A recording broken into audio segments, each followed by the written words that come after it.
எமது வீடுகளில் பயன்படுத்தப்படும் பல்வேறு மின் உபகரணங்களில் காணப்படும் இலத்திரனியல் சுற்றுகள் நேரோட்ட மின்னோட்டத்தினாலேயே தொழிற்படுகின்றன. அவற்றை தொழிற்படுத்துவதற்கு வீடுகளுக்கு கிடைக்கும் ஆடலோட்ட மின்னை பயன்படுத்த முடியாது. எனவே ஆடலோட்ட மின்னை சீராக்க வேண்டும். நாம் இவ்வலையில் ஆடலோட்ட மின்னை சீராக்குவது தொடர்பாக ஆராய்வோம். நண்பர்களே, நாங்கள் இப்பொழுது தரம் 11 இலத்திரனியலில் ஆடலோட்ட மின்னோட்டத்தை சீராக்குதல் என்னும் தலைப்பில் கலந்துரையாடுவதற்கு இணைந்துள்ளோம். ஆம்ரிக், நீங்கள் முன்பு கற்ற இருவாய்களை பயன்படுத்தி ஆடலோட்டத்தை சீராக்கும் முறை பற்றி நாம் இவ்வலையில் ஆராய்வோம். அப்படியானால் நாம் இவ்வலையை ஆரம்பிப்போம். ஆடலோட்டம் எனப்படுவது நேரத்துடன் மின்னோட்டம் பாயும் திசை மாறுபடும் மின்னோட்டமாகும். அதாவது கணத்திற்கு கணம் மின்னோட்டத்தின் திசை மாறுபடுகின்றது.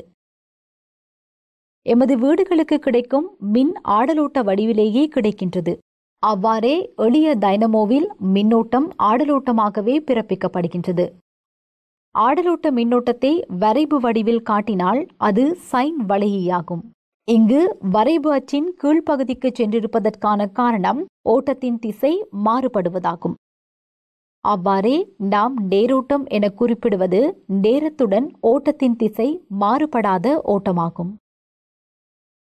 சரி, நாம் பயன்படுத்தும் பல்வேறு இலத்திரன் உதிரிப்பாகங்கள் நேரோட்டத்தினாலேயே தொழிற்படுகின்றன. அதனால் எமது வீட்டிற்கு மின்னை வழங்கும் ஆடலோட்ட மின்னோட்டத்தை நேரோட்டமாக்க வேண்டும். நாம் அச்செயற்பாட்டை ஆடலோட்ட மின்னோட்டத்தை சீராக்குதல் என அழைப்போம். இவ்வாறு ஆடலோட்ட மின்னோட்டத்தை நேரோட்டமாக்குவதற்கு இரு முறைகள் பயன்படுத்தப்படுகின்றன. அவை அரை அலைச்சீராக்கம், முழு அலைச்சீராக்கம் என்பனவாகும். அப்படியானால் முதலில் நாம் அரை அலைச்சீராக்கம் தொடர்பாக ஆராய்வோம். நாம் ஆடலோட்ட வழங்கியொன்றிற்கு இவ்வாறு இருவாயி ஒன்று இணைக்கப்பட்ட புறச்சுற்று ஒன்றை தொடுப்போம். நாம் நிலைமாற்றி ஒன்றை பயன்படுத்தி சிறிய ஆடலோட்டம் ஒன்றை பெற்றுக்கொள்ளலாம். அதாவது நேரத்துடன் திசை மாறுபடும் ஓட்டம் ஒன்றை பெற்றுக்கொள்ளலாம். இங்கு காட்டப்பட்டுள்ளவாறு புறச்சுற்று தடையொன்றின் மூலம் காட்டப்பட்டுள்ளது. இச்சுற்றிற்கு இருவாயி ஒன்றை இணைத்திருப்பதனால் அவ்விருவாய்க்கு குறுக்கே ஒரு திசையில் மட்டுமே மின்னோட்டம் பாயும்.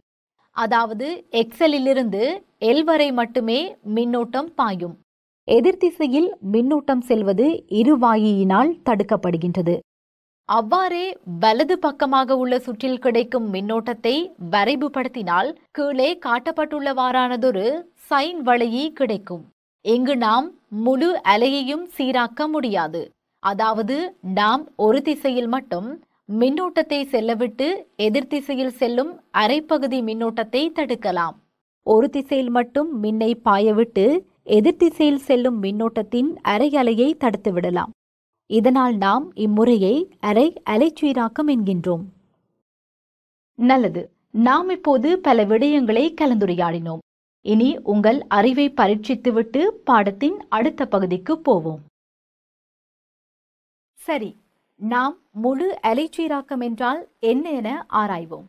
முழு அலைச்சீராக்கம் எனப்படுவது ஆடலோட்டத்தை ஒரு திசையில் மட்டும் செல்லும் ஓட்டமாக மாற்றும் செயற்பாடு ஆகும். அதற்காக நாம் பின்வரும் சுற்றை பயன்படுத்துவோம்.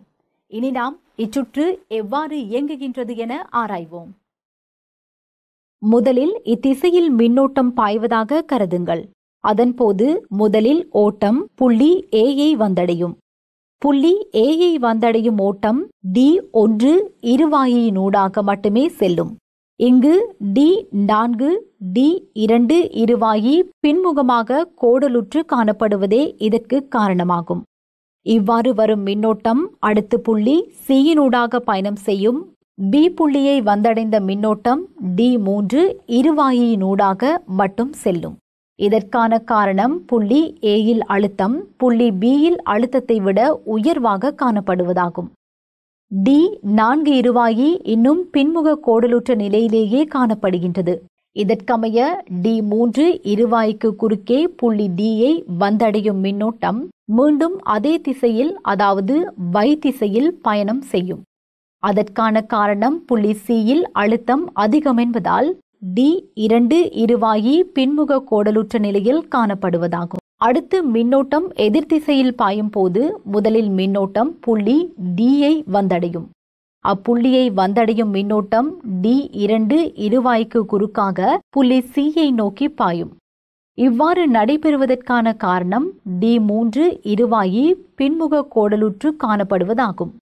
இங்கு D1 இருவாயி பின்முக கோடலுற்று காணப்படுவதனால் மின்னோட்டம் மின்குமிழுக்கு குறுக்காக B புள்ளியை நோக்கி பாயும். இங்கு புள்ளி Dயில் அழுத்தம் புள்ளி Bயில் அழுத்தத்தை விட அதிகம் என்பதனால் D3 இருவாயி பின்முக கோடலுற்று காணப்படும். இதனால் D4 இருவாய்க்கு குறுக்கே பாயும் மின்னோட்டம் புள்ளி Aயை வந்தடையும்.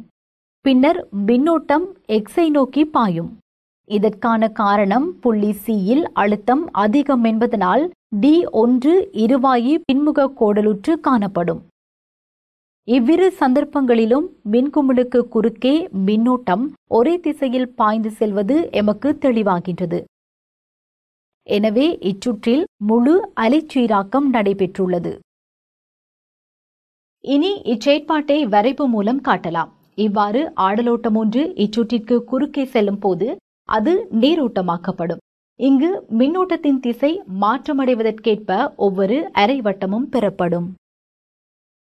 நமக்கு முழு அலைச்சீராக்கத்தின் போது இவ்வாறான ஏற்றத்தாழ்வுகளுடன் கூடிய மாறும் ஓட்டம் கிடைக்கும். எனினும் பேட்டரி மின்கலம் ஒன்றிலிருந்து இவ்வாறான மாற்றங்கள் அற்ற சீரான மின்னோட்டம் ஒன்றே கிடைக்கும். எனினும் அரை அலைச்சீராக்கத்தின் போது அல்லது முழு அலைச்சீராக்கத்தின் போது எமக்கு ஒரு சீரான மின்னோட்டம் கிடைக்காது. இவ்வாறான மாறுமோட்டத்தின் மாற்றங்களை இயலுமான அளவு குறைத்து கொள்ளுதல் ஒப்பமாக்குதல் எனப்படும். இவ்வாறு சீராக்கும் சுற்றின் பயப்பின் முடிவிடங்களுக்கு ஓரளவு உயர் கொள்ளளவியுடைய கொள்ளளவியொன்றை சமாந்தரமாக தொடுப்பதன் மூலம் ஒப்பமாக்கிக் கொள்ளலாம். ஒப்பமாக்கிய பின் அரை அலைச்சீராக்கியில் பயப்பையும் முழு அலைச்சீராக்கியின் பயப்பையும் பின்வருமாறு வரைவு மூலம் காட்டலாம். ஆம், இதுவரை நாம் அலைச்சீராக்கம் பற்றி அறிந்து கொண்டோம். அவ்வாறே அலைச்சீராக்கும் முறைகளாக அரை அலைச்சீராக்கத்தையும் முழு அலைச்சீராக்கத்தையும் கலந்துரையாடினோம். அடுத்து நாம் இவ்வலகு தொடர்பான உங்கள் அறிவை பரீட்சிப்பதற்காக செயற்பாட்டில் ஈடுபடுவோம். அப்படியானால் உங்களுக்கு இந்நாள் சுபதினமாக அமையட்டும்.